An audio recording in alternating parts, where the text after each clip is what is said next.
Bienvenidos a Repensar la Historia, un lugar para aprender y reflexionar sobre temas históricos. Soy Luis Historia. Comenzamos.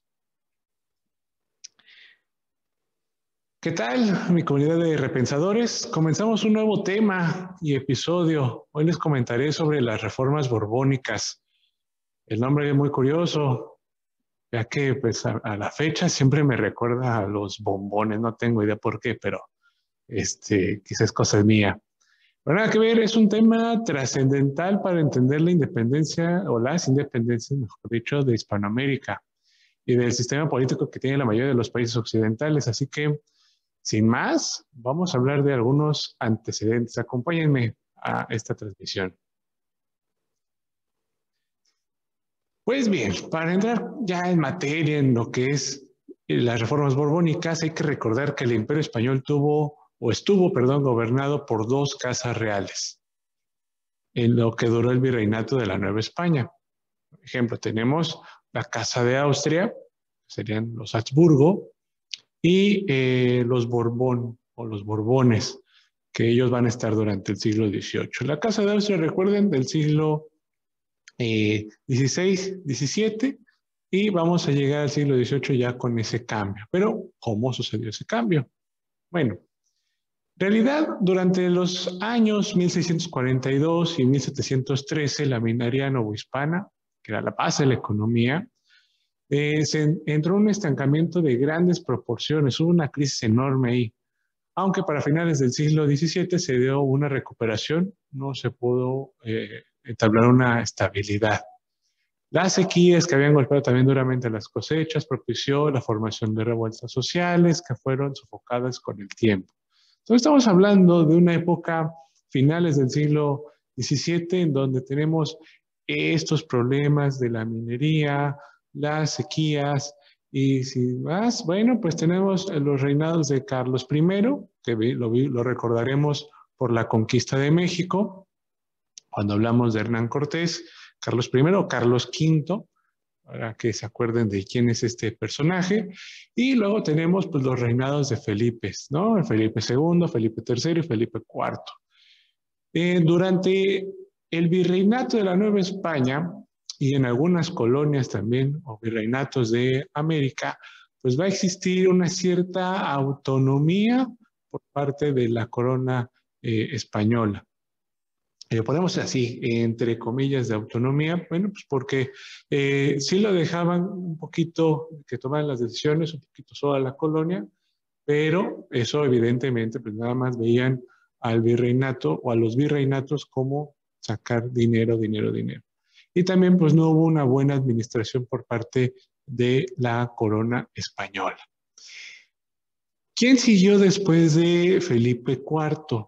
Bueno, pues llega para finales del siglo XVII un rey bastante curioso en la historia española y también pues americana, porque pues ahí nos va a incluir a los americanos en esta parte.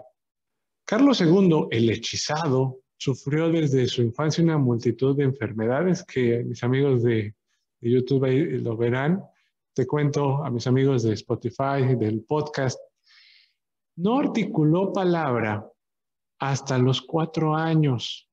No caminó hasta entre los 8 y 10 años. Padeció de sarampión, varicela, rubiola, viruela entre los 6 y los 10 años.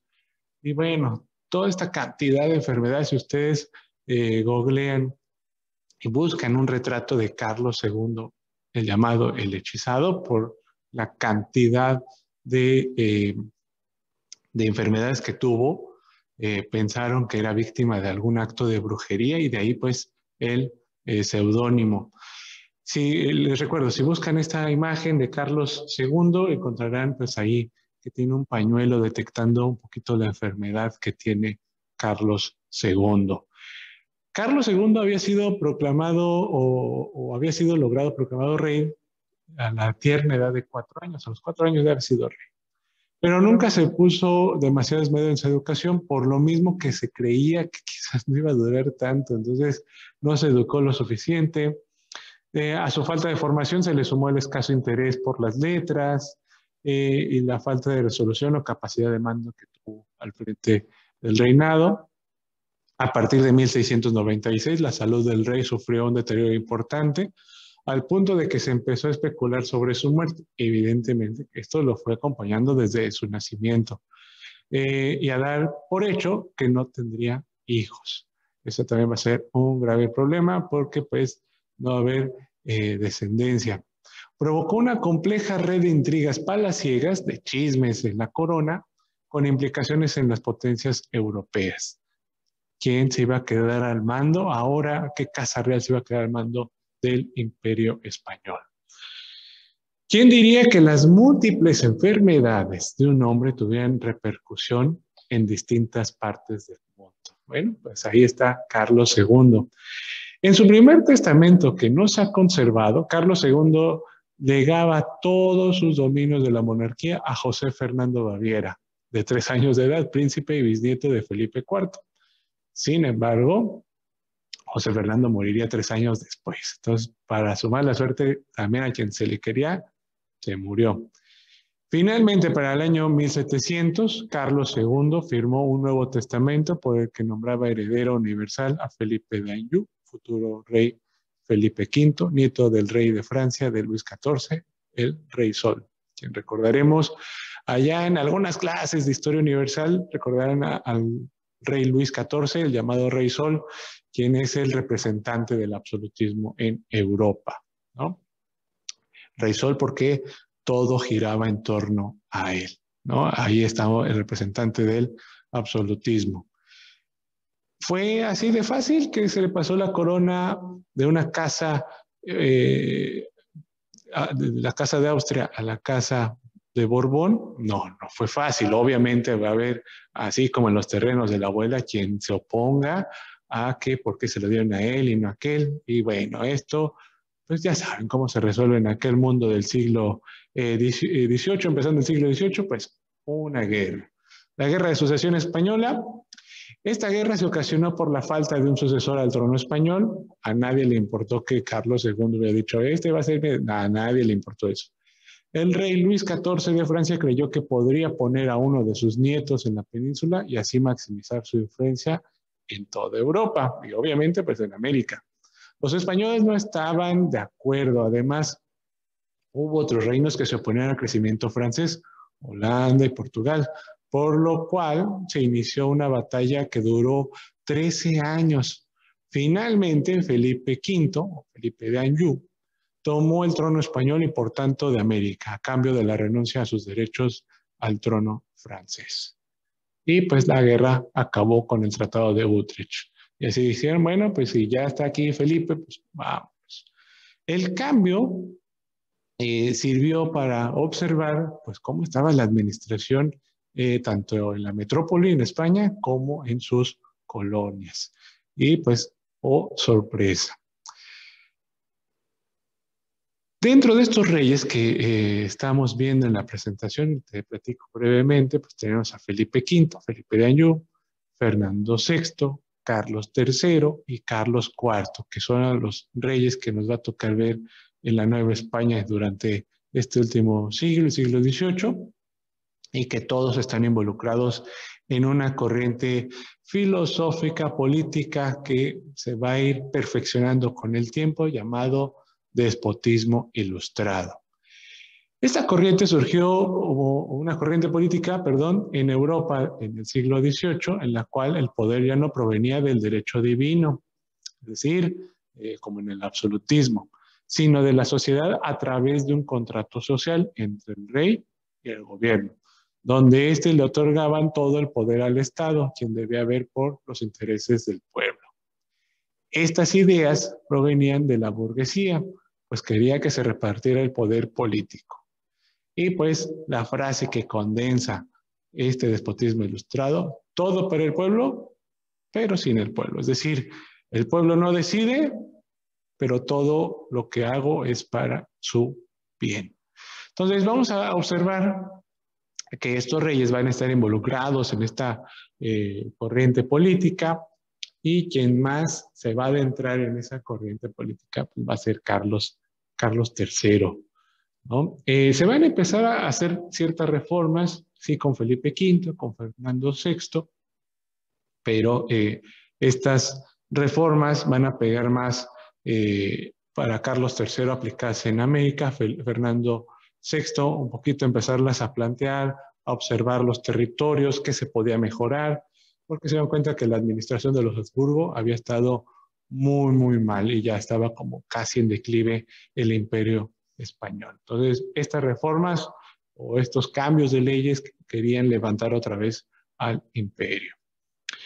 Bien, pues dentro de la aplicación de estas reformas borbónicas, pues, le tocó a Carlos III, como te comentaba hace un momento, y las reformas borbónicas se implantaron una vez que la familia Borbón revisó la situación española.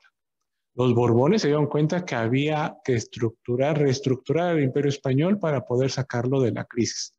El pensamiento de los Borbones respecto a los territorios de ultramar eran territorios destinados a la explotación. Ellos decían, las colonias tenemos que sacarle jugo de algún modo. Esa es la función de las colonias. Entendiendo lo anterior, las reformas borbónicas fueron medidas para poder optimizar la producción de las colonias a costa de la explotación de recursos naturales y económicos de los territorios.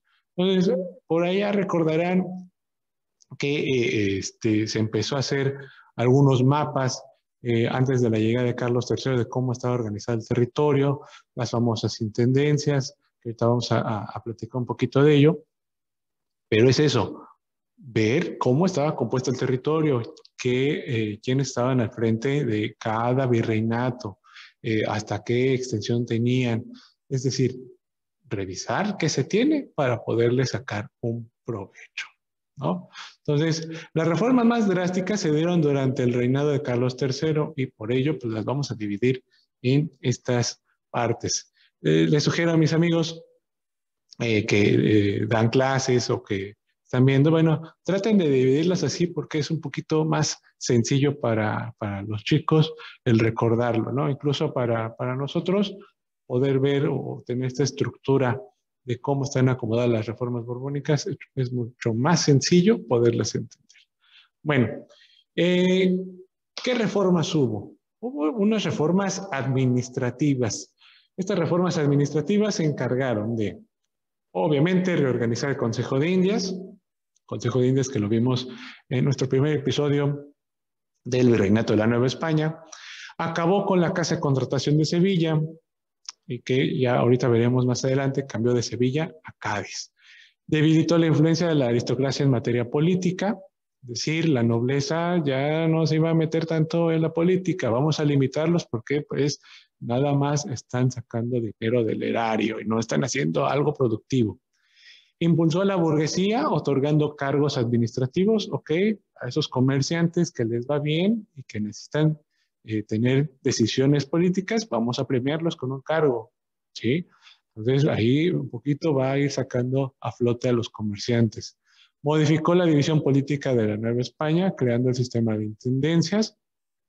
Las van a empezar a dividir, de ahí van a sacar qué tanto territorio tenía la Nueva España. Recordemos que cuando llega Carlos I y los demás reyes, pues no tenían mucho. Si ustedes buscan mapas del siglo XVI y XVII, se tiene ahí como, hay unos territorios en el norte, hasta dónde llegan no tengo idea, porque no sabían hasta dónde llegaban. Entonces van a empezar a enviar exploradores durante el siglo XVIII para ver qué tanto territorio hay en los virreinatos. Y así empezaron después, cuando llega Carlos III, a dividir en estos territorios, que serían 2 intendencias y 4 gobiernos. Con esto, con la finalidad de debilitar o restar un poquito el poder a los virreyes, de decir, ok, tienes estos territorios, vamos a observar qué está sacando de cada uno. El sistema de audiencias perdió poder frente a las intendencias a sustituir a los oidores criollos por peninsulares. Aquí, bueno, van a empezar a quitar a los criollos de los cargos y obviamente esto, ¿por qué? Porque había un acto de desconfianza de la corona hacia los criollos, como que, ok, no debe de haber tantos criollos en el sistema público, porque puede que se quieran quedar con el territorio. Entonces, no, quitémoslos, ¿sí? También sustituyó a los alcaldes mayores por subdelegados que dependían de los intendentes y que tenían prohibido todo tipo de comercio. Entonces, como vemos, el cargo administrativo, la corona como apretó las tuercas y fue como más contundente con su poder. Recordemos que está viniendo de una época del absolutismo. Entonces, por ello estas medidas tan radicales. Bien, ¿qué otra? Bueno, pues tenemos reformas en lo económico. ¿Qué cambió aquí en lo económico? Bueno, creó puestos de visitadores y revisores encargados de hacer las auditorías a la Real Hacienda para ver si se está sacando finalmente los impuestos que se necesitan. También se está revisando con detalle, con lupa a los virreyes para que no hagan ningún acto de corrupción. Es decir, están más al pendiente de las colonias. Acuérdense que mencionamos en un principio que lo que se quiere buscar es que las colonias provean a la metrópoli. Bueno, ¿qué más? Va a incrementar los impuestos, va a crear nuevos monopolios reales como el tabaco. ¿Se acuerdan cuando vimos los impuestos hispanos? Ahí mencionamos algún impuesto hacia el tabaco. Llevó una política encaminada a recuperar las concesiones otorgadas a otras naciones, como el caso del tráfico de esclavos en América. Esta fue la mayor reforma económica. Acabó con los monopolios de Cádiz, Sevilla y Nueva España al abrir nuevos puertos. Van a empezar el puerto de Callao, por ejemplo, de Valparaíso. Ahorita que de eso recuerdo por el momento. Estableció el libre comercio entre las colonias y la metrópoli, ya más o menos van a ir intercambiando, quizás es una palomita buena para el comercio entre las colonias que, si bien a lo mejor siglo XVI, siglo XVII lo hacían a hurtadillas, bueno, ahora ya era oficial. Creó el Tribunal de Minas y el Real Colegio de Minería para formar ingenieros que facilitaran la explotación. Bueno, recuerden un poquito que estas reformas económicas y administrativas tenían las colonias virreinales, americanas, mejor dicho, tenían este dicho, acátase pero no se cumpla. Entonces, en el momento en que vienen estas reformas, es como un cambio por completo del paradigma que ellos tenían, como de, ok, ahora sí tenemos que cumplir, Dios santo. Entonces, fue como, ok, ahora sí están muy al pendiente de nosotros. Y eso causó un malestar. También, como mencionamos, pues se crea este Real Colegio de Minería para establecer ahí un estudio más preciso de cómo sacar mayor cantidad de minerales. Para eso era, crear ingenieros en minería. Que en su momento pues se burlaban de este colegio porque estaba a la par de la universidad. Decían, pues, ¿cómo van a crear eso? Pues si la minería se aprende ahí estando en la mina. Pero bueno, era la educación ilustrada, ¿no? Entonces hay varios cambios aquí en el siglo XVIII que empieza a pegar a la Nueva España y a las colonias. Bien, ¿qué más? Bueno, pues también a la Iglesia Católica le tocaron ciertas reformas. Acuérdense que aquí el rey es el que manda. Entonces, aquí el poder de la corona va a empezar a pegar y a ser importante. Obligó al clero a contribuir con los gastos públicos, es decir, que diera algún impuesto a la corona. Nada de que yo nada más al papa, nada. También tienes que caerte con tu dinero hacia la corona. Sujetó a los obispos a un Consejo Real de Indias, también ellos tenían que estar dando sus cuentas al Consejo Real. Despojó a la iglesia de algunos bienes, decir, tienen muchas tierras, necesitamos trabajarlas, venga, se las empezaron a quitar. Limitó su participación en materia política.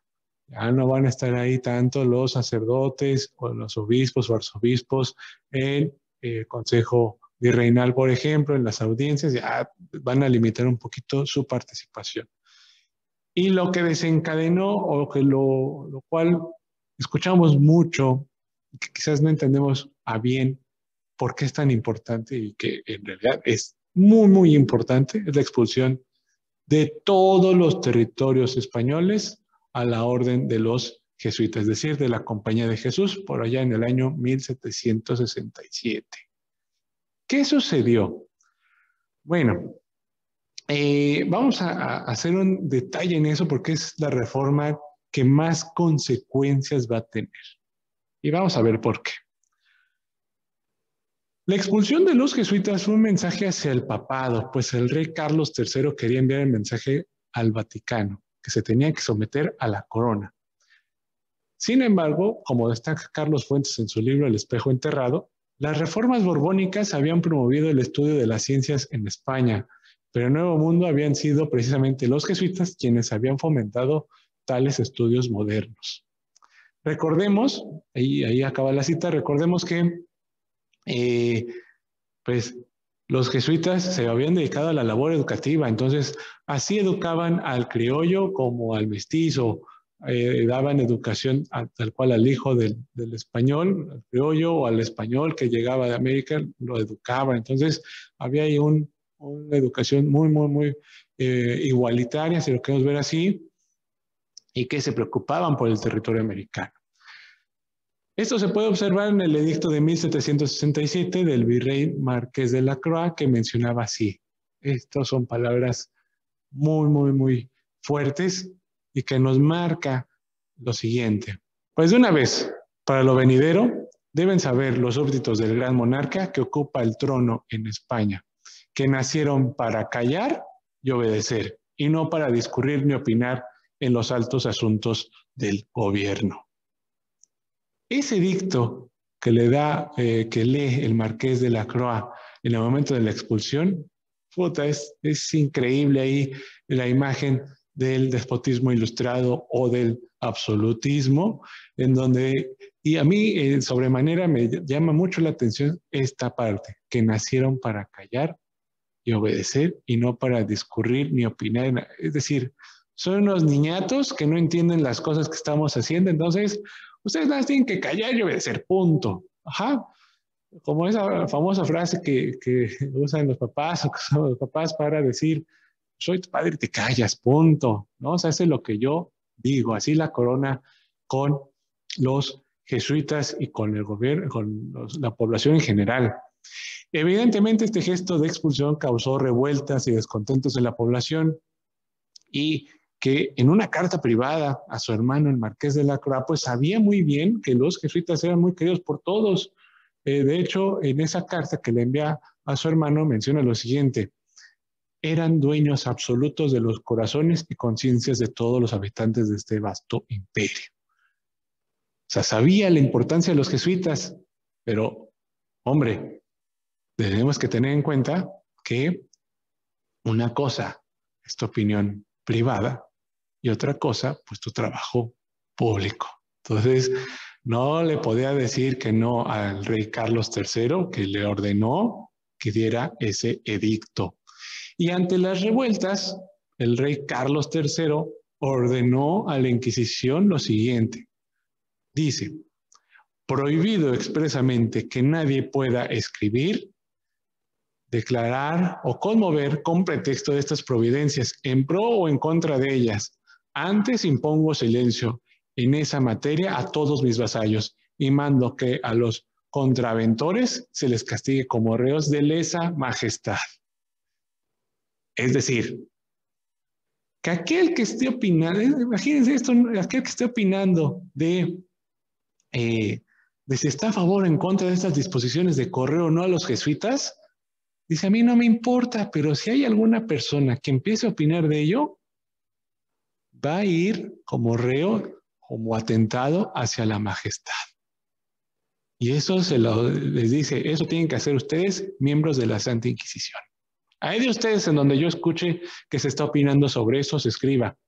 Ajá, y vean, en pro o en contra, no me interesa, no, lo que dice Carlos III, no me interesa que se hable del tema. Qué bueno que Twitter no existía en esa época.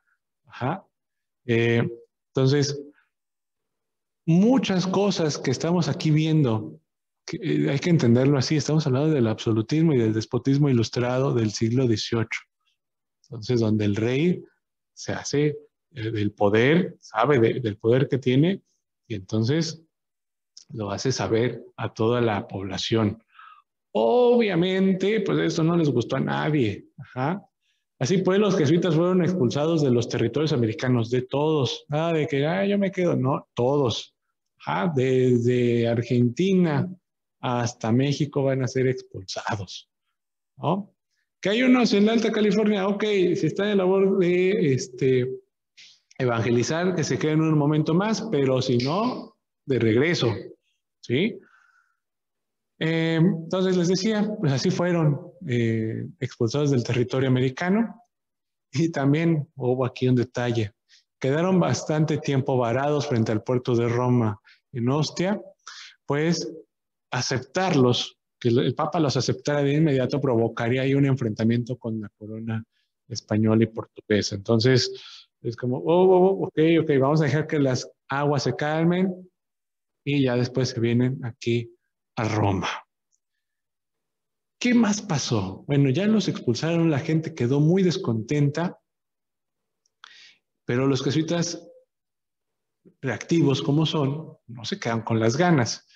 El único ganador de ese enfrentamiento entre jesuitas, corona española, Vaticano, va a ser el territorio americano. ¿Por qué? Pues a raíz de la expulsión, los jesuitas comenzaron a identificarse con la causa del americanismo. Con ello, comenzaron a escribir la historia de América desde su exilio. Ejemplos tenemos a Juan Ignacio Molina, quien escribió la Historia Nacional y Civil de Chile, y al jesuita mexicano Francisco Javier Clavijero con su Historia Antigua de México. Además, comenzaron a sumarse a las causas criollas, la defensa de los ideales de las castas, y que podemos encontrar en palabras de Juan Pablo Vizcardo y Guzmán, un jesuita nacido en Arequipa, que menciona lo siguiente: el Nuevo Mundo es nuestra patria. Su historia es nuestra y en ella es que debemos examinar nuestra situación presente, para determinar por ella a tomar partido necesario a la conservación de nuestros derechos propios. Nuestra historia de 3 siglos acá se podría reducir a estas 4 palabras: ingratitud, injusticia, servidumbre y desolación. Y ahí acaba Juan Pablo. Estas últimas, ingratitud, injusticia, servidumbre y desolación, son las más contundentes. Es como un periodicazo en el hocico, ¿no? Entonces aquí tenemos esta parte de este sentir de los jesuitas. Ajá. Y es de, hey, levántense, hey, vean que si hay ingratitud de la corona, no se están cumpliendo la justicia ya, estamos, dicen ellos, que nada más para servir, y aparte pues nos dejan solos. Duras palabras que son dignas de recordar. Esto evidentemente permea el pensamiento de los futuros insurgentes hispanoamericanos que creían que podría haber un futuro construido con sus propias decisiones. Por eso es tan importante recordar esta parte de las reformas borbónicas. Esta última medida fue muy dura para la sociedad debido a que ellos brindaban la educación superior y estaban en contacto con las esferas más altas de la economía y la política de ese tiempo. Con la aplicación de las reformas borbónicas, la sociedad novohispana fue cansándose de los impuestos y de las guerras de la corona. Todo eso permeó en la conciencia de los novohispanos un sentimiento de autonomía. Fraseroterapia, un receso para la conciencia, pensamientos del pasado aplicados al presente. En esta ocasión tenemos a Voltaire. Voltaire, célebre escritor, filósofo, historiador, que dice lo siguiente: al ser incapaz de hacer que la gente sea más razonable, he preferido ser feliz lejos de ellos. O lo que yo me quedo es, rodéate de las personas que aporten a tu vida. La vida ya es suficientemente difícil para rodearte de mensajes pesimistas. Espero que pueda ayudarte a esta reflexión y aligerar la carga que traigas este día. Y bueno, pues hasta aquí nuestro episodio, mi comunidad de repensadores. Espero les haya gustado.